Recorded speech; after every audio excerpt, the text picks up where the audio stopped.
Isang napaka-importanteng araw pala ang magaganap ngayon dahil sa tinagal-tagal na nire-request sa atin to ni Mama, ngayon ay a-action na natin. Galing sa bahay ay sinimulan na nga natin ang biyahe. Hindi ka marunong mag-bike? Marunong kaya ako mag-bike, pero matagal lang hindi ka-bike, iwan ko marunong.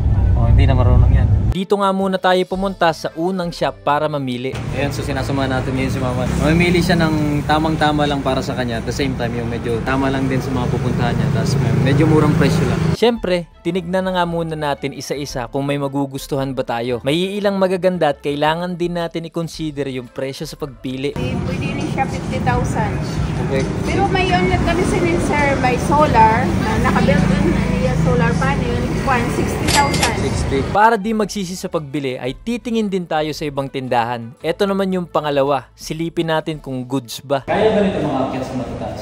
Pag hindi masyado matarik sir. Ayos din naman yung mga bike nila. Thank you po. Dahil di pa tayo satisfied ay pinuntahan natin tong pangatlong store dito sa Samar. Magkano nga itong presyo to? 65 sir, and pascal. Wala nang ibang pagpipilian? Mura sir, kaya na-sold out na yun. Yun, na-sold out na yung mga para kay Mama. So, tignan tayo sa iba. Naulanan na nga tayo pero diretso pa din dito sa pang-apat na shop. Available to? Ako sir. Pinaupo muna at tinestingan kung komportable ba o goods to para kay Mama. Siyempre, titignan natin kung komportable din siya sa pag-upo niya. Lalo pag magdadrive na. Wow, magkakaroon no? Gusto mo yan o yung isa? Parang ang ganda din itong isa. Medyo malaki. Sige, upo ka lang muna. Ano, gusto ba ito para sa'yo? Kailangan kasi talaga ito yung Mama, lalo pag pupunta siya ng farm niya, nahirapan na siya maglakad.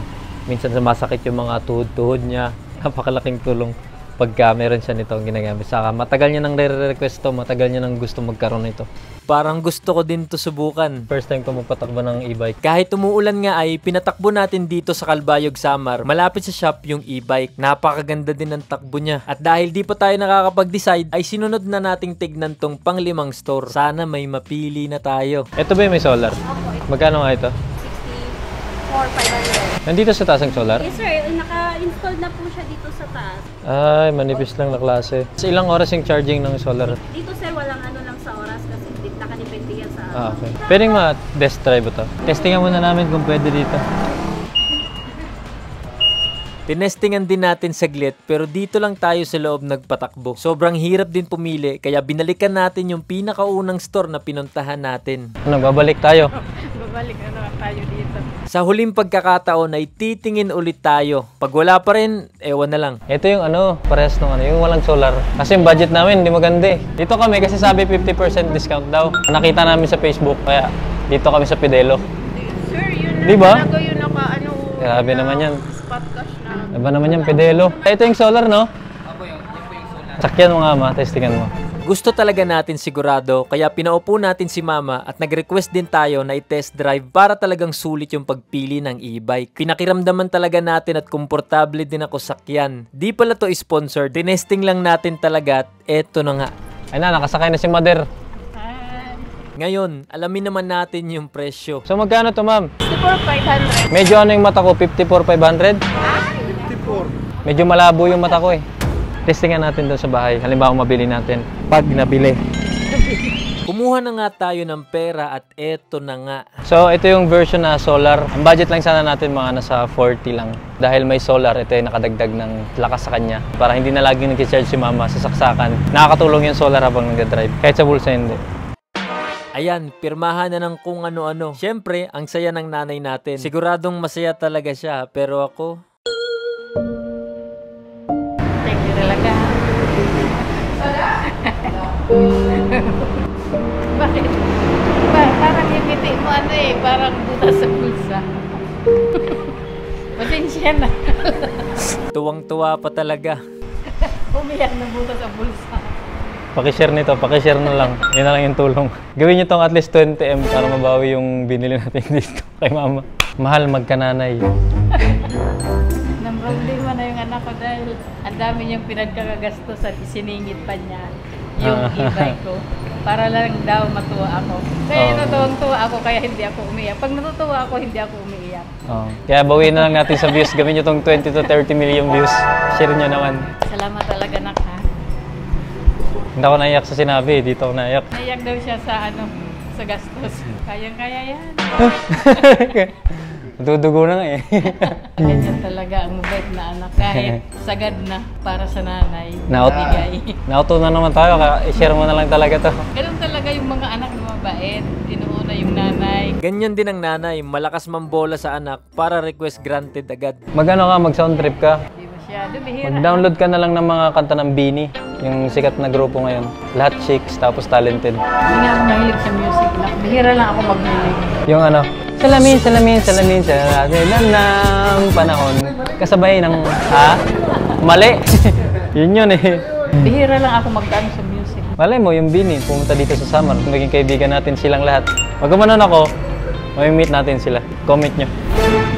Ayan, sa wakas at may malaking susi na at brand new e-bike si Mama. Congratulations, ma'am. Thank you very much. Yun yun na po. Balik-balik po ulit kayo kung ano sa wakas, ma. Congratulations ulit. Talaga na pahag naman sa anak kong mabait.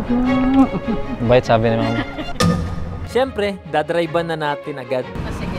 Sige. Yan, at magpapatakbo naman tayo ng medyo malayo. Ayan, drive na. Maging driver na palang, mother. Kinakapa ko pa yung pagdadrive dito, lalo't ibang-iba siya sa motor. Yeah! Ang bilis! Uy, 20 lang pala patakbo. Medyo nagagamay na nga natin ang patakbo at tuwang-tuwa si Mader. Pagtapos natin mag-test drive sa malayo ay binyahin na natin ang e-bike ni Mama sa hometown ko din dito sa Samar. Kinarga natin kay Joy Boy para safe at binaba na nga. Ngayon naman tuturuan natin si mama gumamit ng e-bike. Ngayon, dahil nauwi na natin ay tuturuan ko naman si Mama mag-drive. Ito, brake. Tapos pag ginanya mo, nakalak yan. Sa likod, ito na brake. Kasi ito naman, sa harap na brake. Diyan. Pag ganyan, may Oo. break. Sige. Ito muna. Para ka lang nagbabike. Excuse. Dandan lang. Yan. Yan, umabante na at yan ang first patakbo ni Mama. Yan. Dandan mo lang. Natatakot. Tinuruan din natin paliko at slowly but surely lang si Mama natututo. Yun o. Magamit na ng... Preno ka, preno. Preno. Tapos, pag mag-ano ka, pag gaganto, slight lang. Yan lang. Pagpaandara. Dandan lang talaga. Nakailang paikot-ikot nga kami at ingat sa daan. Challenge din pala talaga magturo. Pero wala, ito yung happiness ng nanay natin eh. Di nagtagal at natuto din si Mama. Fast learner din talaga. Mamaya may sasakyan. Tapos lagi kang titingin dito. Kaliwa, kanan, kung meron bang darating na sasakyan. Si Mama, natututo na si Mama, natututo na. Ayun, marunong na si Mama! Ayan, sana nagustuhan mo yung binigay ko sa iyo, Ma. Mag-enjoy ka sa bago mong e-bike. Drive safely lang lagi at tara, larga na. Nga pala, mas mabuting i-click mo na yung follow dahil yung sunod na upload ay ipapakita ko naman sa inyo yung ganap ng fiesta dito.